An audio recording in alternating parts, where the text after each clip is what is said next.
नमस्कार, आप देख रहे हैं गुड न्यूज टुडे। शाम के 7 बज चुके हैं और 7 सवाल लेकर हम फिर से हाजिर हैं। मैं हूं अनंत भट्ट। बंगाल के शिक्षक भर्ती घोटाले में लगातार नोटों के पहाड़ मिल रहे हैं। सबके जहन में एक ही सवाल है, इस नोट महल का राजा कौन है? इस मामले पर केवल बंगाल ही नहीं बल्कि पूरे देश की निगाहें लगी हुई हैं। कार्यक्रम में हमारे आज के 7 सवाल इसी मामले पर केंद्रित हैं और हमारा पहला सवाल अब आपके सामने है। और हमारा पहला सवाल है, पार्थ चटर्जी की करीबी अर्पिता के पास से अब तक क्या क्या बरामद हुआ है? पार्थ चटर्जी की करीबी अर्पिता के पास न जाने कितनी दौलत छुपी हुई है। अभी तक 2 फ्लैट से ही 50 करोड़ से ज्यादा का कैश बरामद हो चुका है। पहली रेड में 21 करोड़ से ज्यादा कैश मिला था, तो दूसरी रेड में यह रकम करीब 29 करोड़ तक जा पहुंची है।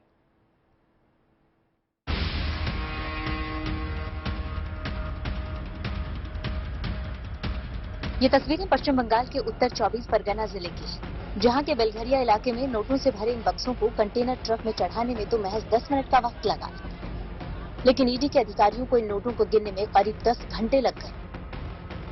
उन्हें उम्मीद नहीं थी कि शिक्षक भर्ती घोटाले में गिरफ्तार अर्पिता मुखर्जी के दूसरे फ्लैट पर छापे के दौरान इतने रुपए मिलेंगे। पूर्व मंत्री पार्थ चटर्जी की करीबी अर्पिता से पूछताछ के बाद जब ईडी की एक टीम ने उसके फ्लैट पर छापा मारा तो उसके होश उड़ गए, क्योंकि वहां 1 या 2 करोड़ नहीं बल्कि करीब 28 करोड़ 90 लाख रुपए बरामद हुए।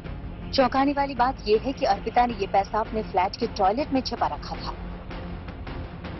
कल से जो छापेमारी की गई, जो रेड्स किया गया, वो कोलकाता और उसके आसपास के इलाके में कुल 6 ऐसे जगह है जहां पर रेड किए गए। उनमें से ये एक फ्लैट है जहां से हम ये लाइव ब्रॉडकास्ट ला रहे हैं, आपको दिखाना चाहेंगे। अर्पिता मुखर्जी का बिलघोरिया वाला फ्लैट है। इसी फ्लैट के अंदर से करोड़ों रुपए बरामद किया जाता है। सिर्फ ये नहीं बताया जा रहा है कि ज्यादातर पैसे इस फ्लैट के अंदर बेडरूम में रखा गया था, यहां तक कि बाथरूम में रखे गए जो वॉश बेसिन है उसके जो कैबिनेट है उसके अंदर भी, लॉकर में भी रखा गया था। आपको मैं दिखाना चाहूंगा। इसके अलावा जो सीसीटीवी कैमरा है यहां पर लगे हुए, इनके फुटेज भी एनफोर्समेंट डायरेक्टोरेट ने बरामद किया।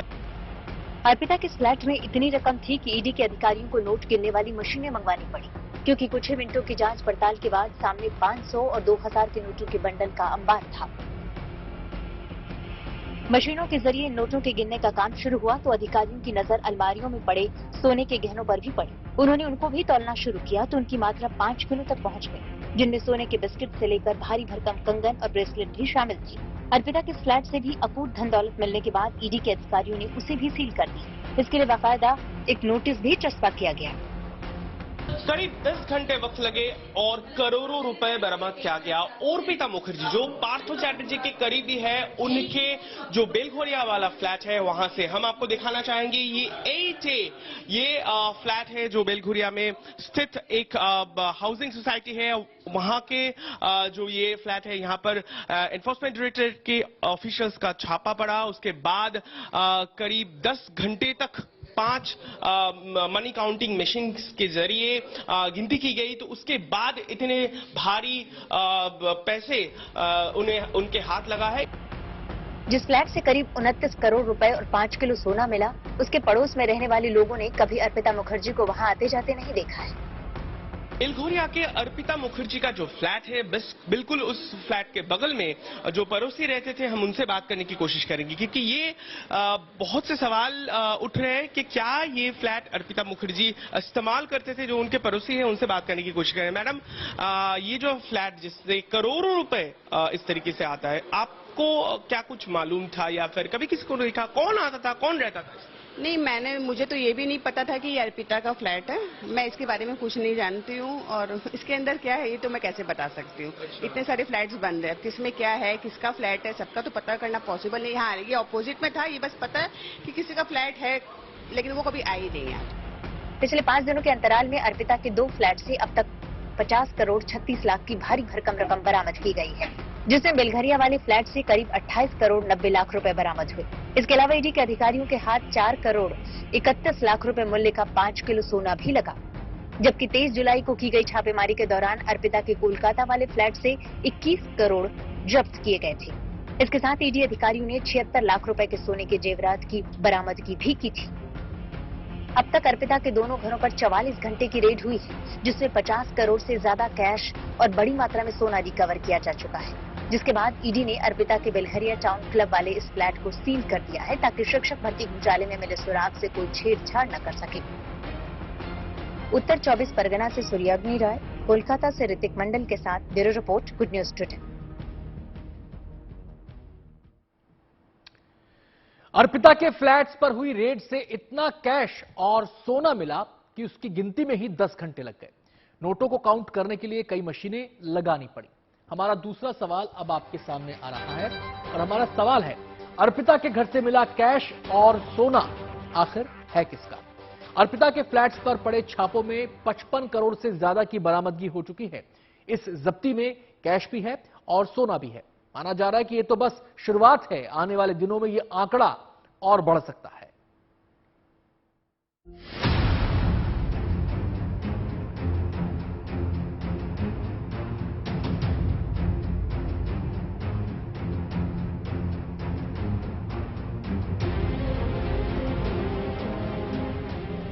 अर्पिता मुखर्जी के खजानों की दूसरी किश्त भी अब ईडी के सामने आ गई है। नोट इतने की गिनने के लिए मशीनें कम पड़ गई। बेडरूम से लेकर बाथरूम तक नोट ही नोट।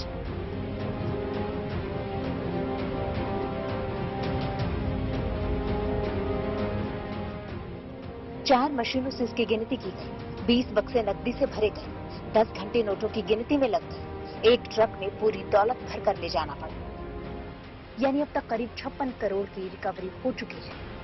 लेकिन अर्पिता इसे अपना नहीं बता रही है। वो साफ कह रही है कि पैसे पार्थ चटर्जी के हैं। पैसे रखने के लिए उसके घर का इस्तेमाल हुआ है। पूछताछ में अर्पिता ने इस बात को कबूला कि पैसे पार्थ चटर्जी के हैं और उसका घर पैसे रखने के लिए इस्तेमाल किया गया था। अर्पिता के मुताबिक पार्थ चटर्जी कभी कभार इस फ्लैट में आते थे और उन्हें ही रुपए के बारे में जानकारी थी। अर्पिता ने कहा कि उसे मालूम था कि फ्लैट में रुपए हैं, पर इतने रुपए हैं इसके बारे में पता नहीं था। शुरुआती पूछताछ में उसने ईडी को नहीं बताया था कि उसके दूसरे घर में भी कैश है। लेकिन प्रॉपर्टीज की डिटेल्स मिलने के बाद जब ईडी ने रेड की तो उन्हें करोड़ों रुपए कैश और कई किलो सोना मिला। उधर ईडी की छापेमारी के साथ ही बीजेपी ने हमले तेज कर दिए। आज कोलकाता में बीजेपी की ओर से जबरदस्त विरोध प्रदर्शन किया। बीजेपी के निशाने पर पूरी ममता सरकार है। वही टीएमसी इन पैसों से संबंध होने के बाद से इनकार कर रही है। हमें मालूम है, सामान्य लोगों को मालूम है कहाँ बिल्डिंग है, कहाँ होटल है, कहाँ रिसोर्ट है, कहाँ फ्लैट है, कहाँ पैसा है, सब जानते हैं। हाँ, शायद इनके पास भी एविडेंस था, लेकिन मैन पावर नहीं था। अभी जैसे जैसा आगे बढ़ रहा है इंक्वायरी, सब सामान हाथ आ रहा है। सैकड़ों करोड़ का, हजारों करोड़ का घोटाला हुआ है। जॉन जॉन को लूटा गया बंगाल का, पूरा बंगाल से पैसा आया है। पहले वो लेडी के साथ हमारे पार्टी का और गवर्नमेंट का कोई ताल्लुक नहीं है। हमारे पार्टी की तरफ से जैसे स्टेटमेंट आया, हमारे सुप्रीमो की तरफ से जैसे स्टेटमेंट आया, वही हमारा स्टेटमेंट है कि law will take its own course, कोई नहीं बचेगा। ईडी की छापेमारी अर्पिता के घर हो रही है। पैसे उसके घर से बरामद हो रहे हैं, लेकिन अर्पिता कह रही है कि पैसे पार्थ चटर्जी के हैं। हालांकि अर्पिता के पार्थ की करीबी होने की बात ईडी के सामने मौजूद दस्तावेजों से साफ हो रहा है। ऐसे में पार्थ चटर्जी भी बच नहीं सकते। उधर बीजेपी इस पूरे मामले में ममता बनर्जी को निशाने पर ले रही है। आने वाले दिनों में पता चल पाएगा कि इस पूरे घोटाले को लेकर हो रही छापेमारी में बरामद पैसों पर किसके किसके निशान हैं। कोलकाता से सूर्याग्नि रॉय, ऋतिक और अनुपम मिश्रा के साथ bureau report, good news today.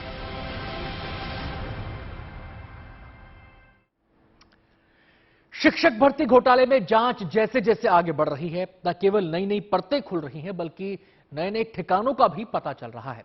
अब ये जानकारी भी सामने आ रही है कि बेलघरिया के अलावा कोलकाता के चिनार पार्क में भी अर्पिता का एक फ्लैट है।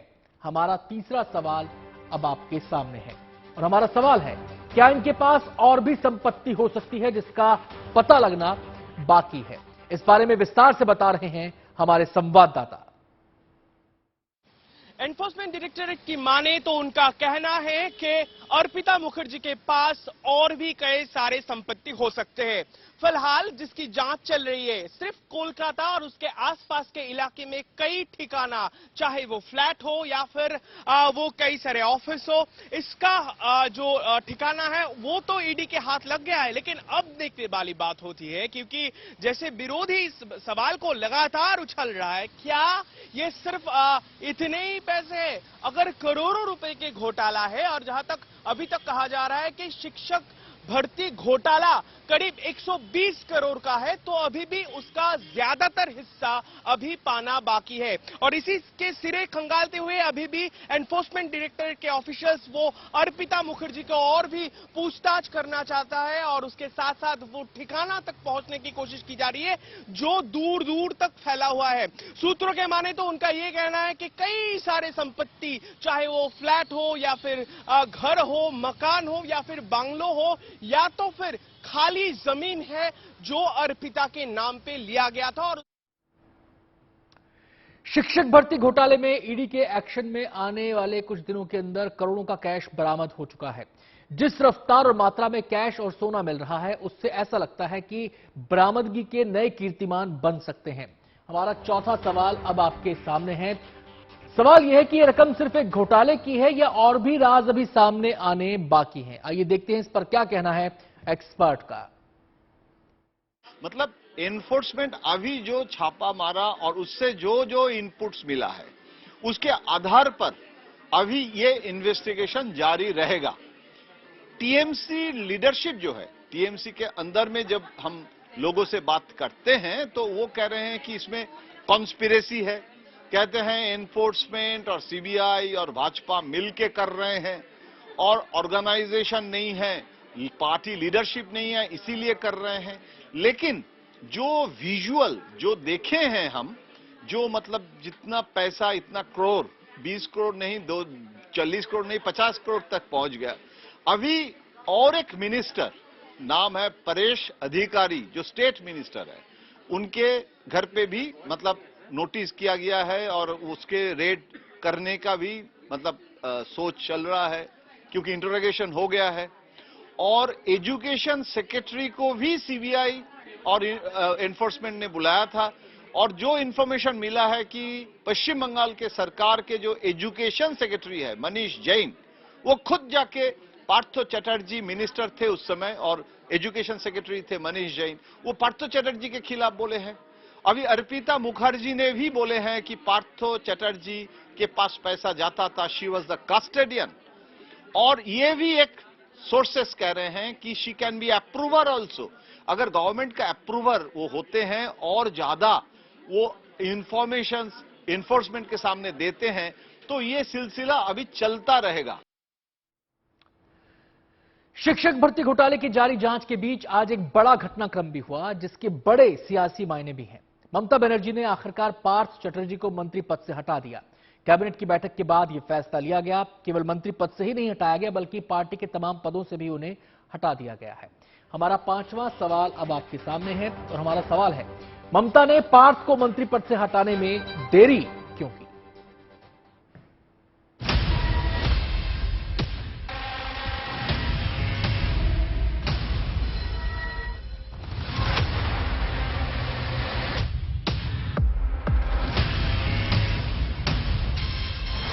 इन तस्वीरों का ये कहना कि कैश मिले हैं कम होगा। इस घर में नोटों की बारिश हुई है, साथ में सोना भी बरसा है। ऐसी तस्वीरें सियासत को चकाचौंध कर देती हैं, और यही हुआ भी। बंगाल में बीजेपी को ममता बनर्जी को घेरने का मौका मिला तो वो क्यों चुप थी? सवाल ममता बनर्जी की चुप्पी पर उठाए जा रहे हैं। दल के इतने बड़े नेता है, मुख्यमंत्री क्यों चुप है? वह बोल दे मेरे ऊपर उंगली नहीं उठनी चाहिए। अरे आप सबका सुविधा लेती हैं, आपकी तो उंगली नहीं उठनी चाहिए। उंगली तो कालीघाट से लेकर सब उठेगा। बंगला में एक गीत है, जौले नापबो जौल छिटाबो बेनी भिजाबो ना, मैंने बाल नहीं भिजाएंगे। अब बाल का कपड़ा सब भिज गया है, बाल बचा के क्या करेंगे आप? इसलिए उसको भी जमीन पर आना चाहिए, उनको भी पानी में आना चाहिए, और वहां तक पूछताछ होना चाहिए। बीजेपी का एक सवाल ये भी है कि क्या इतना बड़ा घोटाला ममता बनर्जी की जानकारी के बिना हो गया? क्या इतना कैश पार्थ चटर्जी अकेले इकट्ठा करते रहे और पश्चिम बंगाल की पुलिस सीआईडी सोती रही? इन सवालों के दम पर बीजेपी ये साबित करना चाहती है कि अकेले पार्थ चटर्जी के दामन पर दाग नहीं लगे। इसके छींटे ममता बनर्जी तक पहुंचे होंगे। इसलिए इनकी मांग है कि ईडी से ममता और उनके भतीजे अभिषेक बैनर्जी की भी जांच करवाई जाए। ये तो ऊपर से पैसा गिरा नहीं, आप चोरी करेंगे और आप बोलेंगे भाई हमको क्यों पकड़ रहे हैं। ममता बनर्जी खुद चोर है। ममता बनर्जी पश्चिम बंगाल में पूरा भारत का सबसे बड़ा घोटाला का मास्टर है। उसका भतीजा 10,000 करोड़ का मालिक है। उसका बीबी के पास जो कोयला घोटाले में फंड ट्रांसफर हुआ वो अभी तक अरेस्ट क्यों नहीं हुआ। ये पहले ईडी ऑफिसर को बोलेंगे कि आप भी उन लोग को क्यों अरेस्ट नहीं करते हैं। जो बैंक में गया है, बैंक थ्रू गया है, वो भी अरेस्ट होना चाहिए। हालांकि बंगाल में भ्रष्टाचार के खुलासे के बाद मचे हंगामे को शांत करने के लिए फिलहाल ममता सरकार ने मंत्री पार्थ चटर्जी पर एक्शन ले लिया है। उन्हें मंत्री पद से हटा दिया है, लेकिन अब तक ममता की ओर से कोई जवाब नहीं आया है। इस बीच मिथुन चक्रवर्ती ने अपने एक बयान से बंगाल की सियासत में नया अध्याय जोड़ दिया है। मिथुन ने संकेत दिया कि जो महाराष्ट्र में हुआ वो बंगाल में भी हो सकता है। मिथुन चक्रवर्ती ने दावा किया कि टीएमसी के 38 विधायक बीजेपी के संपर्क में हैं और 21 तो खास तौर पर उनके सीधे टच में हैं। हालांकि टीएमसी कह रही है कि खींचतान तो बीजेपी में मची है। 38 हमारे सबके साथ हैं और 21 मेरे साथ सबसे ज्यादा टच में है। सर कभी भी हो सकता है, महाराष्ट्र में हो सकता है। एक दिन सुबह उठा देखा कि शिवसेना बीजेपी फॉर्मिंग गवर्नमेंट, तो कल आज सो जाइए, रात कल सुबह भी हो सकता है। तो अभी क्या हुआ, तो बंगाल का जो दिन भर जो प्रॉब्लम्स है या बंगाल का जो लड़ाई है उसके समय पे उनका कोई पता नहीं मिलता हमको, लेकिन अभी वो पॉलिटिकली माइलेज लेने के लिए उनको उतारा गया है। पार्था पर चुप्पी साधने वाली ममता ने मिथुन चक्रवर्ती के बयान पर जरूर रिएक्ट किया। कहा कि बंगाल में सरकार गिराना बीजेपी के बस की बात नहीं। এবং আর কোনো কাজ নেই, 3-4টে এজেন্সিকে দিয়ে গভর্নমেন্টকে জব্দ করো, স্তব্ধ করো। মহারাষ্ট্র ভেঙেছি, ছত্তিশগড় ভাঙবো, ঝাড়খণ্ড ভাঙবো, বাংলা আমাদের হারিয়ে দিয়েছে, বঙ্গালকেও भी ভাঙবো। আমি বললাম অত সস্তা নয়, বাংলা ভাঙতে গেলে রয়্যাল বেঙ্গল টাইগারকে আগে লড়ো। ममता बनर्जी भले ही बीजेपी को चुनौती दे रही हों कि बीजेपी बंगाल में उनकी सरकार को नुकसान नहीं पहुंचा सकती। उन्होंने पार्था चटर्जी पर एक्शन भी ले लिया है, लेकिन पार्था चटर्जी के कारनामों में ममता बनर्जी को भी शामिल मान रही बीजेपी क्या इतने भर से शांत हो जाएगी? ऐसा लगता नहीं। दिल्ली से सुशांत मेहरा और कोलकाता से सूर्याग्नि रॉय के साथ bureau report, good news today. शिक्षक भर्ती घोटाले में फिलहाल दो ही चेहरे जांच के केंद्र में नजर आ रहे हैं। एक है पार्थ चटर्जी और दूसरा चेहरा है पार्थ की करीबी अर्पिता का। वैसे कल टीएमसी विधायक मानिक भट्टाचार्य से भी पूछताछ हुई है। हमारा छठा सवाल अब आपके सामने है और हमारा सवाल है, क्या शिक्षक भर्ती घोटाले में और नेताओं के नाम भी सामने आ सकते हैं? इस बारे में विस्तार से बता रहे हैं हमारे संवाददाता। बंगाल शिक्षक भर्ती घोटाले में मंत्री को गिरफ्तार किया गया। उनके करीबी फिलहाल ईडी के पूछताछ के दायरे में है। इसके अलावा तृणमूल के एक विधायक, उनको भी पूछा गया है बहुत से सवाल, लेकिन क्या इतना ही?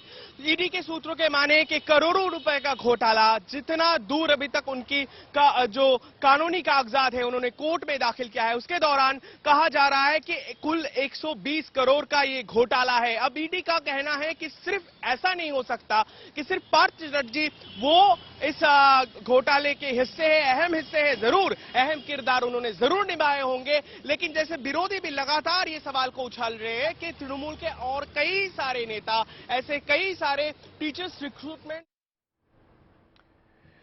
शारदा चिटफंड घोटाले के बाद शिक्षक भर्ती घोटाले ने बंगाल की सियासत में फिर से तहलका मचा दिया है। तब भी विरोधियों ने ममता के खिलाफ तगड़ी मोर्चाबंदी की थी। इस बार भी विरोधी ममता पर जमकर हमला बोल रहे हैं, सीधे सीधे ममता को कटघरे में खड़ा कर रहे हैं।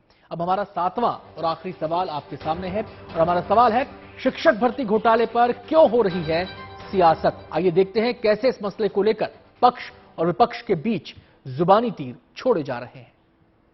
ममता बनर्जी की इर्द गिर्द के जितने लोग हैं, चाहे सरकारी ऑफिसर हो, चाहे पार्टी के नेता हो, चाहे मंत्री हो, एमएलए एमपी हो, सारे लोग दागी हो गए हैं।